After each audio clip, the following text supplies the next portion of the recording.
मैं इराक में गृह युद्ध से उत्पन्न स्थिति तथा इराक में फंसे 41 श्रमिकों तथा उनके साथ वापस आने के इच्छुक शेष भारतीयों को भी वापस लाने की तत्काल आवश्यकता के संबंध में ध्यानाकर्षण प्रस्ताव पर इस सदन में उत्तर देना चाहूंगी। अध्यक्ष जी, सबसे पहले मैं इस सम्मानीय सदन में पुनः कहना चाहूंगी कि सरकार इराक में हाल ही के घटनाक्रमों तथा इराक में फंसे भारतीय राष्ट्रिकों की सुरक्षा एवं संरक्षा के संबंध में संसद के माननीय सदस्यों की चिंताओं से पूरी तरह सहमत है। अध्यक्ष जी, भारत सरकार आईएसआईएस द्वारा प्रत्याशित हमलों के परिणामस्वरूप इराक में जारी संघर्ष और बिगड़ती सुरक्षा स्थिति को लेकर अत्यधिक चिंतित है। आईएसआईएस ने जिस गति से 8 जून को अपने हमले शुरू किए तथा उत्तरी एवं मध्य इराक के कई नगरों पर कब्जा कर लिया, उससे हर कोई हतप्रभ है। तब से इराक में सुरक्षा की स्थिति गंभीर तथा अस्थिर बनी हुई है। इस संघर्ष की शुरुआत में इराक में भारतीयों की संख्या लगभग 22,000 थी। इनमें से बगदाद में 500, नजफ में 2300, करबला में 1000, बसरा में 3000 और कुर्दिस्तान में 15,000 तथा अन्य शहरों में 200 भारतीय शामिल हैं। इन अप्रत्याशित हमलों के बाद संघर्ष के क्षेत्रों में कुछ भारतीय फंस गए थे। अध्यक्ष जी, तिक्रित शहर के एक स्थानीय अस्पताल में कार्यरत 46 नर्सों का एक समूह भी संघर्ष के कारण फंस गया था। उन्हें एक अज्ञात समूह द्वारा 3 जुलाई को मोसुल लाया गया था। उन्हें 4 जुलाई को रिहा कर दिया गया था तथा उसी दिन उन्हें भारत वापस लाने के लिए एयर इंडिया के एक विशेष विमान की व्यवस्था की गई थी और उस विशेष विमान द्वारा वो 5 जुलाई की सुबह सुरक्षित कोच्चि पहुंच गई थी। इनके साथ ही 134 अन्य भारतीय कारीगरों को भी वापस लाया गया था, जिसमें से हैदराबाद में 80 छोड़े गए थे और दिल्ली में 54 व्यक्ति लाए गए थे। अध्यक्ष जी, मोसुल में एक कंस्ट्रक्शन कंपनी में कार्यरत लगभग 41 भारतीय राष्ट्रिकों के एक अन्य समूह को एक अज्ञात गुट ने बंदी बना लिया था। सरकार उन्हें रिहा करवाने का भरसक प्रयास कर रही है और सभी आवश्यक कदम उठा रही है। अध्यक्ष जी, भारत सरकार इराक में सुरक्षा स्थिति पर नियमित रूप से पैनी नजर रखे हुए है।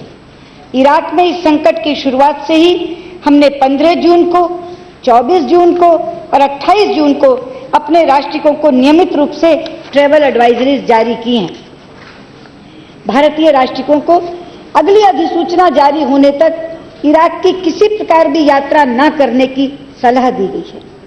जो प्रवासी भारतीय कार्य मंत्रालय है, उनके द्वारा ईसीआर की श्रेणी के यात्रियों द्वारा इमिग्रेशन पर प्रतिबंध लगा दिया गया है, जो 19 जून 2014 से प्रभावी चला आ रहा है। हमने इराक में हमारे नागरिकों को पुनः सलाह दी है कि वो कमर्शियल मीन्स से देश छोड़ दें यदि ऐसा करना सुरक्षित है। वर्तमान सशस्त्र संघर्ष से प्रभावित क्षेत्रों में रहने वाले हमारे राष्ट्रिकों को यह सलाह दी गई है कि वो यथासंभव घरों के भीतर ही रहें और उत्पन्न सुरक्षा स्थिति से संबंधित ताज़ा सूचना और आवश्यक मार्गदर्शन के लिए बगदाद स्थित हमारे दूतावास से संपर्क में रहें। जिन भारतीय राष्ट्रिकों के पास यात्रा दस्तावेज नहीं है अथवा जिन्हें एयर टिकट जैसी अन्य सेवाओं और इमिग्रेशन क्लियरेंस के लिए सहायता की आवश्यकता है, उन्हें सलाह दी गई है कि वो बगदाद स्थित हमारे दूतावास से सहायता प्राप्त करें। अध्यक्ष जी, जून से बगदाद स्थित हमारे दूतावास और विदेश मंत्रालय ने विशेष नियंत्रण कक्ष बनाकर 24 घंटों की हेल्पलाइनें स्थापित की हैं, ताकि इराक में रहने वाले हमारे राष्ट्रिकों को और भारत में संबंधित परिवार के सदस्यों की सहायता की जा सके। इन हेल्पलाइनों के बारे में मीडिया के माध्यम से भी व्यापक प्रचार किया गया है। अध्यक्ष जी, हमने बसरा, नजफ और करबला में विशेष कार्यालय स्थापित किए हैं और अतिरिक्त 25 स्टाफ सदस्य भेजकर बगदाद में अपने मिशन को और सशक्त किया है। ये क्षेत्रीय कार्यालय भारतीय राष्ट्रिकों और जिन कंपनियों में वे काम करते हैं उनसे संपर्क कर रहे हैं तथा उन्हें एयर टिकट प्रदान करने के साथ ही आप्रवासन और प्रस्थान सहायता करके अपने राष्ट्रिकों को इराक छोड़ने की सुविधा प्रदान करने के लिए भी अपनी सेवाएं दे रहे हैं। हम लोगों ने अपने पूर्व राजदूत को इराक भेजा है, जिससे हमारे राष्ट्रिकों की सहायता हेतु दूतावास द्वारा किए जा रहे प्रयासों को और सुदृढ़ बनाया जा सके और उनका समन्वयन किया जा सके। इराक में हमारे राष्ट्रिकों को सहायता प्रदान करने के लिए हमारे यहाँ एक कोष होता है, ICWF, भारतीय सामुदायिक कल्याण कोष, हम उसका भी उपयोग कर रहे हैं। भारतीय राष्ट्रिकों की वापसी से संबंधित अंतर मंत्रालयी स्थायी समूह ने स्थिति की मांग के अनुसार इराक से हमारे नागरिकों को सुरक्षित और शीघ्र वापस लाने के लिए ठोस आपातकालीन योजनाएं तैयार की हैं। हालांकि हमने किसी भी प्रकार की आपातकालीन स्थिति से निपटने के लिए स्वयं को तैयार कर रखा है, फिर भी हम यात्रा दस्तावेजों और एयर टिकटों सहित हर अपेक्षित सहायता प्रदान करके अपने नागरिकों को वापस लाने के लिए या इराक में अपेक्षा के सुरक्षित क्षेत्रों में ले जाने की सुविधा प्रदान करने में लगे हुए हैं।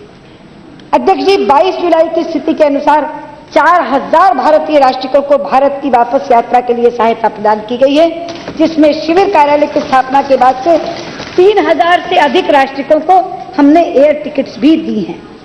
भारतीय नागरिकों, विशेष रूप में मौसूल में बंदी बनाए गए 41 भारतीय नागरिकों की सुरक्षा और संरक्षा हमारे लिए अत्यधिक चिंता और तत्काल कार्रवाई का मामला है। हम उनकी सुरक्षित वापसी के लिए कोई कसर नहीं छोड़ेंगे, यह मैं आपको आश्वासन देती हूँ। मैं आपके माध्यम से अध्यक्ष जी इस सम्मानित सदन को आश्वस्त करती हूँ कि हमारी सरकार का ये गंभीर प्रयास रहेगा कि इस समय इराक में प्रत्येक भारतीय नागरिक की सहायता की जाए और उसकी सुरक्षित वापसी सुनिश्चित की जाए।